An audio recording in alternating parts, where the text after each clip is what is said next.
Let's get started.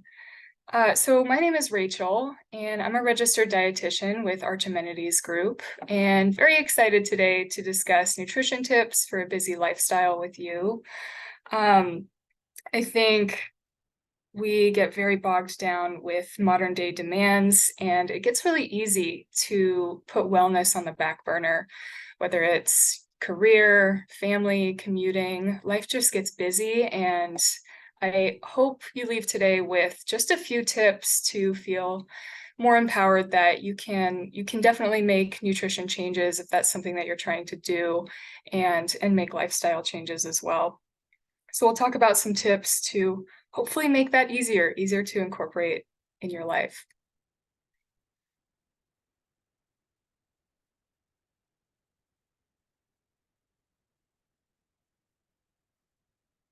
All right. So today we're going to cover some nutrition foundations.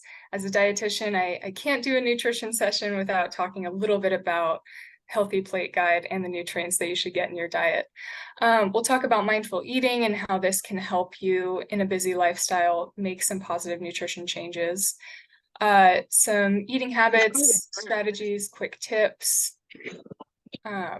We will discuss all of those things, some meal prep tips, and fast fall favorite recipes to finish our chat off today. For questions, if you have any questions, feel free to throw them in the chat as we go along today, and we'll cover those at the end. And then just make sure you're muted if you're jumping on with us today. Let's dive in. All right, so our nutrition foundations. These are a list of questions that I work with my clients, and something that you can ask yourself just to help you get a starting point, right? So I love the Healthy Plate Guide. This is probably something you've seen something similar before. I think of this as the different food groups you want to get in your day. So somewhere around half or a third of the volume of foods that you're eating, fruits and vegetables, and another 2/3 to a half, just depending on how active you are all of our more calorie dense foods on the right side of the plate here. So when I'm looking at this, I'm thinking about getting a variety of foods for balance, foods that are mostly whole and plant-based foods.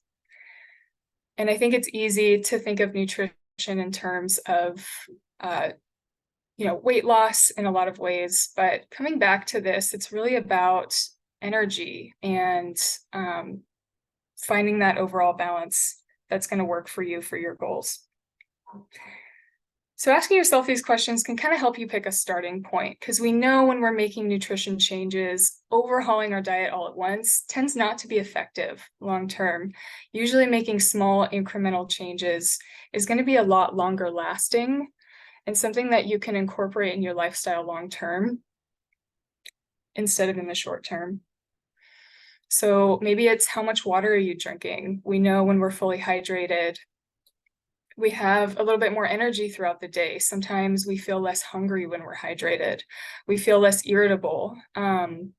This kind of goes along with, how does caffeine affect you, right? Caffeine is a hunger suppressant. So sometimes we don't feel like we're hungry until that caffeine wears off, and then suddenly we're ravenous, right? It can also be dehydrated. Are you replacing water with caffeine, or are you drinking both, right? What are your eating patterns? Do you skip meals? Do you eat pretty frequently? How does this affect you? How much alcohol are you drinking? Does that affect your sleep and mood? Are you doing that recreationally, or is it a replacement for healthy coping mechanisms? All these are just questions that you can ask to give yourself a starting point. What's going to be most important for you to focus on? And just start with one thing, especially when life is busy, right? Overhauling our diet all at once isn't super realistic or necessary. So some top tips I have just on the nutrition side of things: 5 to 7 servings of fruits and vegetables. You can think of a serving size as a handful, or maybe 1 cup raw or half a cup cooked. This is a way to think about it. Having a little bit of protein in each meal, having some healthy fats, and high fiber foods. Those are the focus points to have on a daily basis, right? And a question I get a lot is, how often should I be switching that up? How much variety should I be getting? Right. And so an easy way to think about that is try to get root vegetables, beans or legumes, fatty fish if you are a fish eater. If not, more plant-based omega-3 type fats on a weekly basis. And then on a monthly basis, try and switch up the colors of your fruits and vegetables. We know that different colors are associated with different nutrients to help you get that overall balance and just everything that you need. So your reds, your greens, your oranges, whites, purples, trying to mix those up at least on a monthly basis. Looking at the plate guide, I like to add into that this works really well for many diets. If you have a more vegetarian or vegan diet, these lines get a little bit blurry, right? I would put like your beans and legumes in that protein category and kind of blur that line between protein and starchy vegetables, whole grains, and increase the volume of the beans or legumes that you're eating in that meal, just so you're getting the protein that you need out of it. We can absolutely get all the nutrients we need from a vegan vegetarian diet. Those lines just look a little bit different. Rachel, while you're touching on that, the question that's related is, if going plant-based, are you able to suggest sources of protein? Yeah, absolutely. So great sources of protein in a plant-based diet. I know tofu a while back got a bit of a bad rap, but tofu can be a fantastic source of protein. It actually fits pretty nice and neatly in this plate too. That portion of protein you see on the plate, tofu is a really high protein source, so it fits in there really nicely. Edamame, tempeh, a lot of different cheeses can be great if you're vegan, if you're vegetarian, maybe not so much if you're vegan, but cheeses can be a great source of protein. Your Swiss, cheddar, soft cheeses tend to be really high. And then make sure you're including beans and legumes in your diet, whether you're a vegetarian or not, because they're incredibly healthy, a lot of nutrients, a lot of fiber to support our gut health, our energy, disease prevention.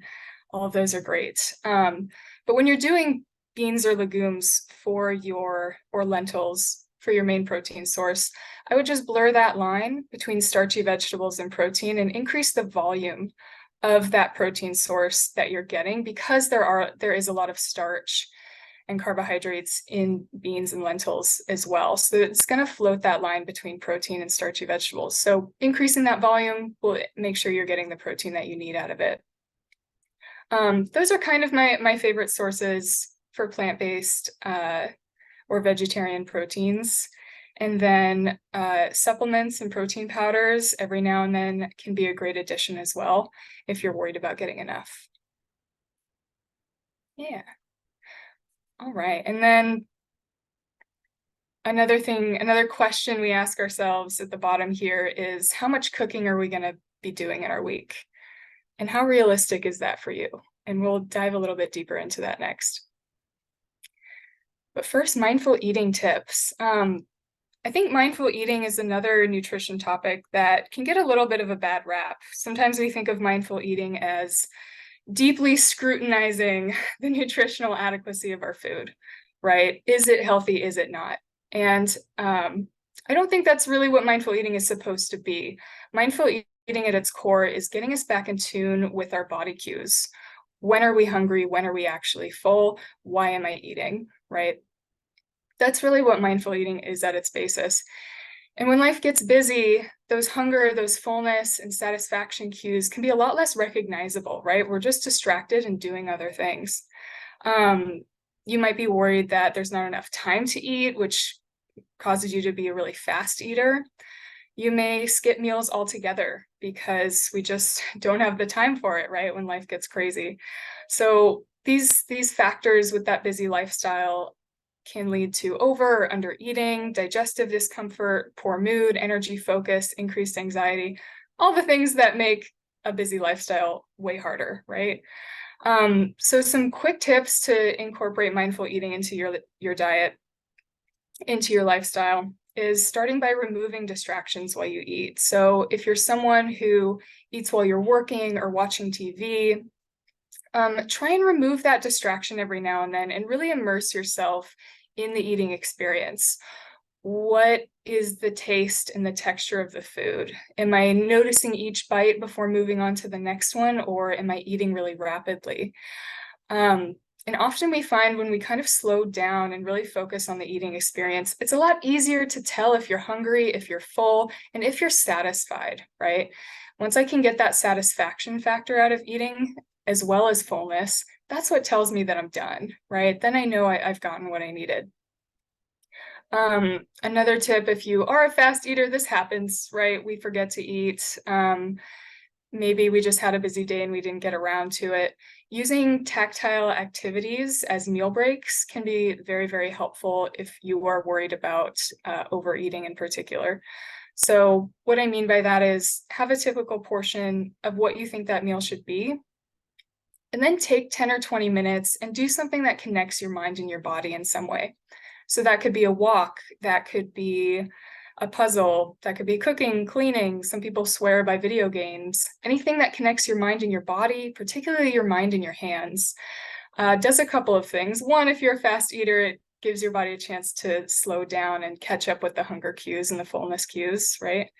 It also has a calming effect. Whenever we connect our mind and our body in this way, it increases serotonin in the body, which gives us that calm feeling. So if you're ever an emotional eater, a stress eater, even a bored eater, it can help a lot with coping in a different way instead of eating as well. Which I think we all do that, at least every now and then, right? This isn't about pathologizing you, but just giving you a tool that can help with that.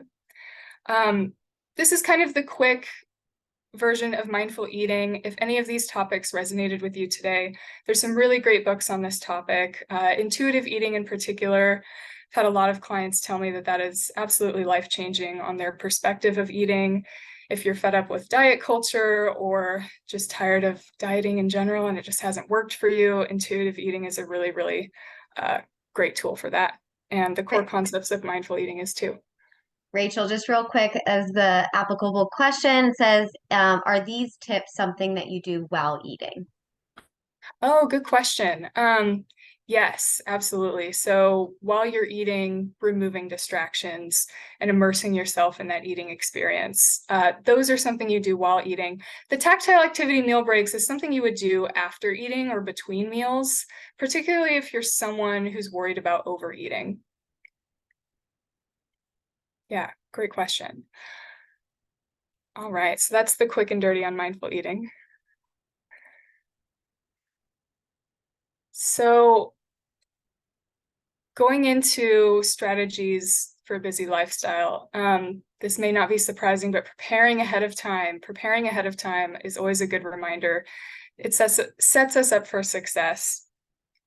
So setting SMART goals in particular is a great way to do this. You may do this in other parts of your life as well. But making that goal specific, right? Instead of saying, I'm going to eat healthier this week, or even I'm going to cook 5 times this week. What are you going to cook? What are those recipes? Once you've chosen your recipes, you can make that shopping list. You can actually do the shopping and then decide when you're going to prep, right? Get that schedule out and be realistic. If this is a crazy week, maybe I'm not choosing 2-hour prep recipes, right? Maybe I'm going 10 to 30-minute recipes, something like that. Making that goal measurable, right? Is this related to that thing that's most important, right? Are we overhauling our diet all at once, or are we choosing one thing to start with? It's going to be way less overwhelming if you start with one thing at a time, and it's going to fit into your busy week better. Is this goal achievable, right? Going back to that schedule, is it realistic for me to be doing all of this prep work and be cooking that often, or should I start a little bit smaller? And is it time bound? Have you put it in your schedule? The more specific we make our goals around nutrition, the more likely we are to do it, right? I think we've all gotten to that point where I'm absolutely ravenous and I have no idea what I'm going to eat. I haven't prepared anything ahead of time. There's a bag of chips. I'm going to eat those for dinner, right? Hopefully that's not just me. I think we've all been there to some degree. Preparing ahead doesn't always mean cooking. If you have a busy week ahead of you, it's really okay to give yourself permission to eat out. I think it's definitely easier to eat more healthfully if we're cooking at home, but the restaurants are starting to change and starting to add more healthy options in. So the nice thing is we do have more options out there to get some more nutrient dense meals when we're eating out. Some things that come to mind are like poke restaurants, if you enjoy that, or Vietnamese food tends to be pretty vegetable heavy. Not a comprehensive list by any means, but there's a lot of different options out there now to help you make healthier choices. When we're eating out, one thing that tends to lack in restaurant food or even those pre-made meals that you grab at the grocery store, they tend to be low in vegetables, a little higher in sugar and salt, but particularly low in vegetables. So that could be a good focus for your meal prepping ahead of time. Maybe I don't want to be making full meals, but maybe I can prep a side of vegetables and then have that microwavable meal on the side, right? Meal delivery options can be great. Trifecta, HelloFresh. You might even look up local options in your area, local chefs, if that's something that you are able to do. It definitely tends to cost a little bit more. So you're going to be paying for those options. But that can be a great way to add nutrition into your diet if you know it's just going to be a busy week and you don't have that prep and cooking time. There's a Grocery. question. There's a question about salt or salt-free diet, and as you're on sort of managing maybe eating out or how to identify ingredients that you need or don't need, any managing tips on a salt-free diet? Ooh, great question. Well, we generally don't want a salt-free diet. We all need a little bit of salt in our bodies, but yeah, we tend to overconsume salt for sure. It's added as a preservative to a lot of different foods. So if you're trying to limit salt in the diet while you're eating out, I think that was the question. The hard one. It tends to be added to a lot of sauces. So if you have something that's like a soup or really sauce heavy, that one's probably going to be a little bit saltier. It's added to a lot of breads and canned foods. It gets kind of sneaky in tortillas and breads. That's something that sometimes we don't realize. Those are probably the biggest ones off the top of my head.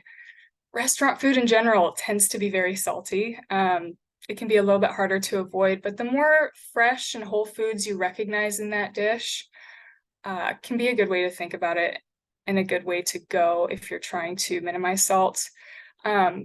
Sometimes having an addition versus subtraction mindset can be more helpful. So what I mean by that is instead of trying to avoid all of the salt in your life, add in foods that can help mitigate the effects of a high salt diet. So high potassium foods are something that you can focus on instead and including those in your diet instead of thinking about avoiding really high salty foods. Can be a really great place to start. So bananas, tomatoes, avocados, apricots, those are some examples of high potassium foods that can just help remove that excess salt that you consume from the body if you feel like that's something that is a problem for you, or if your doctor has told you it is. Yeah.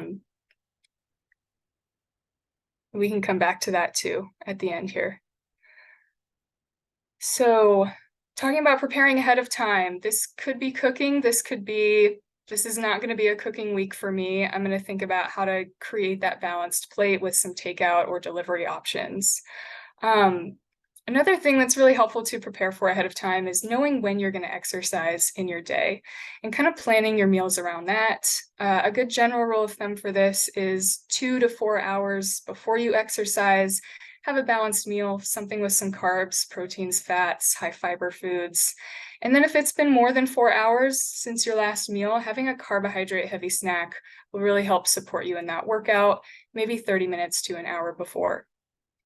And then after your exercise, as soon as you're hungry after your exercise, have that balanced meal. Or if it's going to be a while until your next meal, maybe have a carb and protein filled snack ready to go. And then at the bottom here, just some of my top tips on creating those SMART goals, knowing how much time you're going to be able to dedicate to cooking in your week, putting it in the schedule, and then that'll help you decide what recipes you're actually going to choose. I think when we're looking at increasing cooking in our life, that can be a very overwhelming habit to include, especially if you're really busy. But the more you do it, the more we practice the cooking different recipes, you'll start to develop those go-to meals that are just easy, that you don't have to think about as much, and will just be a little more on autopilot. So I encourage you to try new things every now and then, and it definitely gets easier.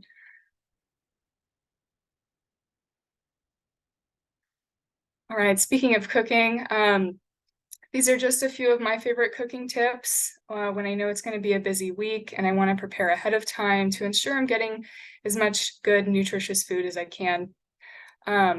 Pre-cooking things like meats, beans, or rice or other time-consuming ingredients in large portions. So doing some meal prep, maybe on like a Sunday or a Monday, and then you can add these things to different meals throughout the week.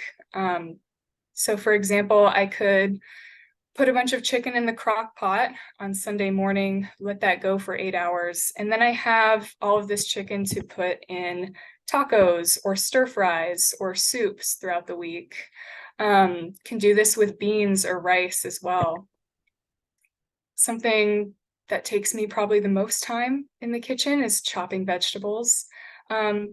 Purchase pre-chopped. If you don't mind spending a little extra money, you can absolutely do that. It will pretty minimally affect the nutritional value.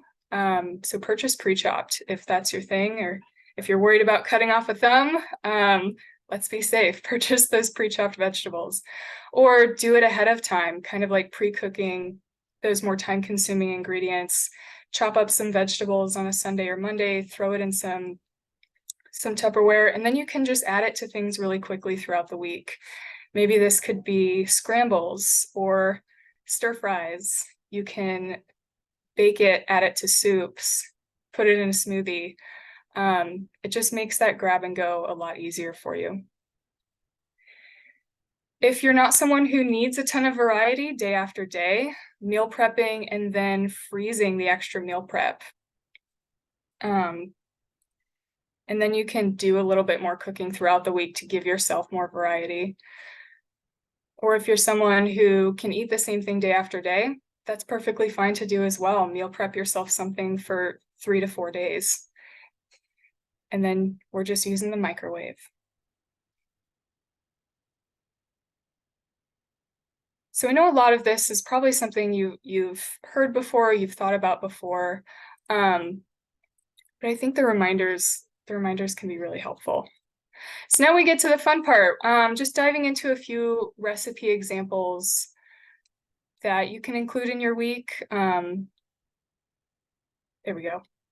That you can include in your week that are delicious, nutritious, and pretty quick to prepare. So the first one here, I'm going to get this bar out of my way. There we go. Pressure cooker chicken and root veggie soup.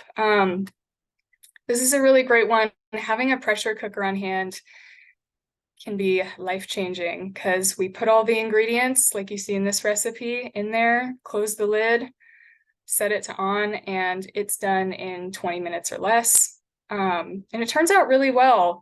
The heat combines all the flavors, the meat cooks really quickly, beans cook really quickly. Pressure cooker recipes, cannot recommend those enough. This looks like a really balanced meal to me. I've got some protein, I have some vegetables. I might even add a little bit extra carbohydrates to this meal, maybe some rice or some noodles on the side. I think would balance this out really well.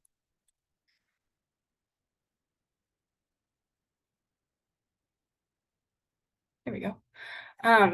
This one is a little bit more time consuming, but I had to put it on here because it's delicious. So pressure cooker potato lentil soup. This is another one that you can do fairly quickly. It says 1 hour and 5 minutes, but that mostly has to do with the chopping. Again, if we do that ahead of time, this is going to be way faster. Start by sauteing your onions, your leeks. Once you have those sauteed, you add in potatoes, broth, tomatoes, lentils, and then you set that pressure cooker to sealing 12 minutes and then allow it to release. And that's pretty much it. That's the whole recipe. I could freeze half of this if I didn't want to eat lentils for dinner every single night, or I could eat this throughout the week. Quesadillas are an amazing meal prep option that can be super, super quick. This is a delicious recipe. I do one that's even more simple than this. I'll do some refried beans, some cheese, put it on the pan, melt the cheese, have a little salsa on the side to dip it in, and you are done. It's super quick, 15, maybe even 10 minutes if you're doing it that simply. This is one that's probably going to be a little bit higher in salt if you're going for canned beans or tortillas. If you home make those things, it will probably be a little bit lower in salt. Or looking at other parts of your day that are going to be lower in salt too. Again, it's about that balance. There's no such thing as a perfect diet. That doesn't exist. Having balance in your day and in your week, months, over the years, that's how we really promote our nutritional health. Scrambles. Scrambles are a great way to sneak vegetables into your diet. They're super quick, whether you're doing this with eggs or maybe with tofu would be a great replacement if you're going more vegan based. A little bit of spinach, some tomatoes. Scrambles tend to be my whatever vegetables I have left in the fridge I need to use gets dumped into a scramble, a little salt and pepper, or maybe just the pepper if you're trying to minimize salt with some extra spices can be great. It's also really easy to spice this up. I can really do anything I want with it. Maybe I want to do kind of a fall festive scramble and I add some turmeric and cinnamon, or maybe I want it to be a little bit more Italian based and I add some parsley, some basil. You can really switch this up and do what you want with it. This is another really, really balanced meal. They don't show it in the picture, but they have some whole wheat bread on the side to add a little fiber, a little carbohydrates. You've got your vegetables, you've got lots of protein. This looks like a delicious balanced meal to me.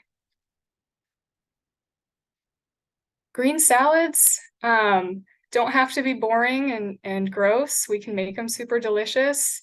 A little bit of sweetness with the apples. We have some savoriness with the cheese and with the walnuts.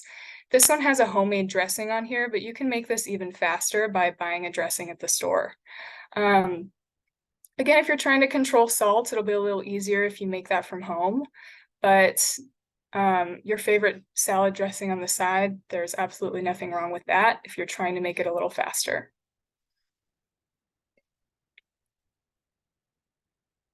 Nutrition does not have to be complicated. We can make it simple.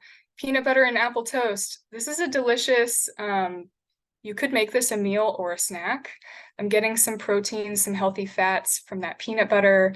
I'm getting some fiber from both the toast and from the apples, some carbohydrates, throw a little cinnamon on top, and you're ready in 5 minutes or less. Could be a great grab and go breakfast option.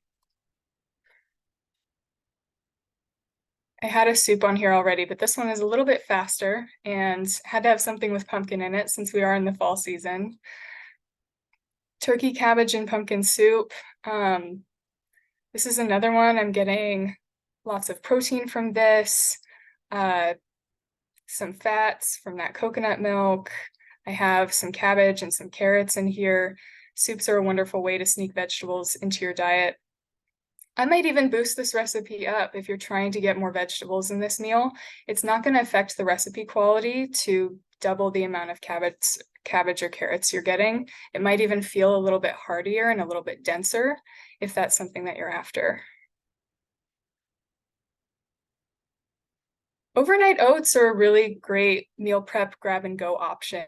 I can make maybe 4 or 5 jars of this ahead of time on a Sunday, and then I'm just grabbing that out of the fridge and eating it as I go in the morning, or maybe taking it as a snack or even as a lunch option.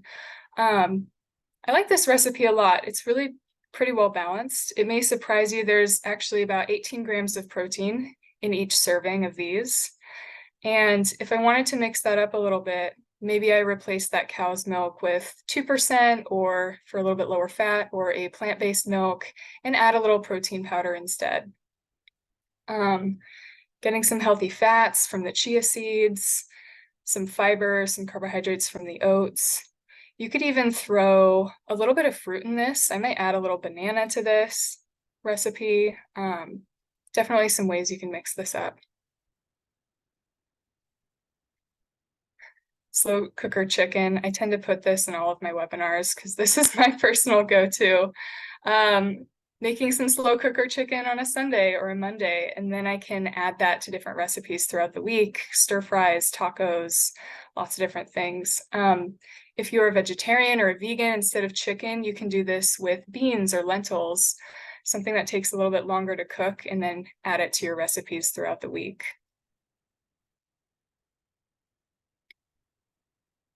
You can do this with an air fryer, or there's definitely roasting recipes for Brussels sprouts and squash, or really most other vegetables, whether it's broccoli or carrots.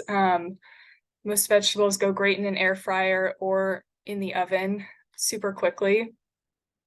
And it's something you could meal prep ahead if maybe you're not doing a lot of cooking throughout the week. Maybe you're doing some grab and go recipes that are a little bit higher in protein, carbohydrates. Maybe they're lacking on that vegetable side. You could meal prep some of this and have that on the side throughout the week.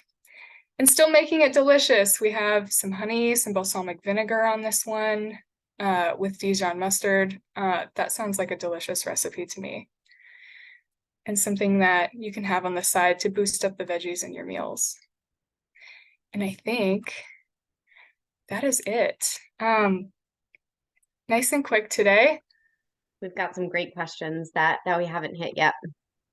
Great. Yeah, let's dive into questions. Awesome. So the first question is tips to prevent night snacking. Ooh, night snacking. Oh, that's such a good question. My favorite. Yeah.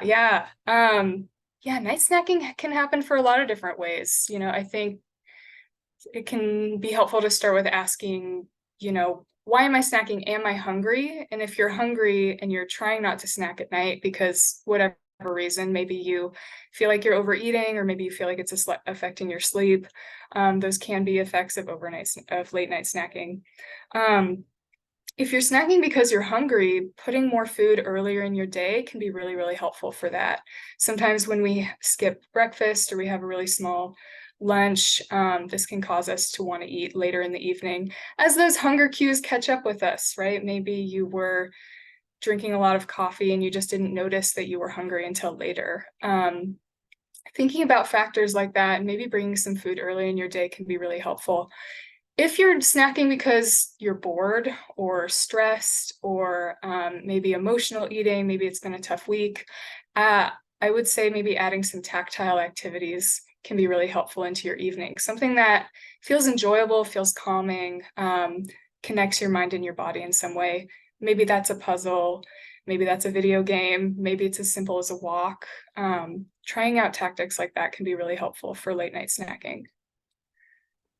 Awesome.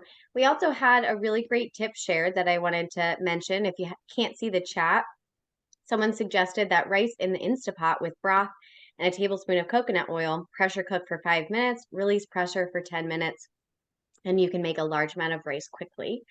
And then the final question that I see that we haven't answered yet is, I mentioned this in the chat as well, will these recipes or presentation be available to the participants after? Yes, absolutely. I am happy to share the presentation along with the recipes so that, yeah, you can use those. If any of those resonated with you, happy to share those out. And I also wanted to mention that Rachel is incredible and is actively taking a few select clients. She only has a few opportunities left on her books, but if you'd like to reach out to work with her one-on-one, please let us know. Thanks so much, Amy. And thank you all for joining today. I hope this feels empowering and just gives you a couple more tips, a couple extra things to think about to help add some delicious, nutrient-dense food into your lifestyle. to help you remove any guilt from nutrition habits, because we know guilt and shame never helps us make healthier choices. So give yourself some grace. Your life is busy, and just start with one thing at a time. Thanks so much, all. Have a great rest of your day. Thank you, Rachel.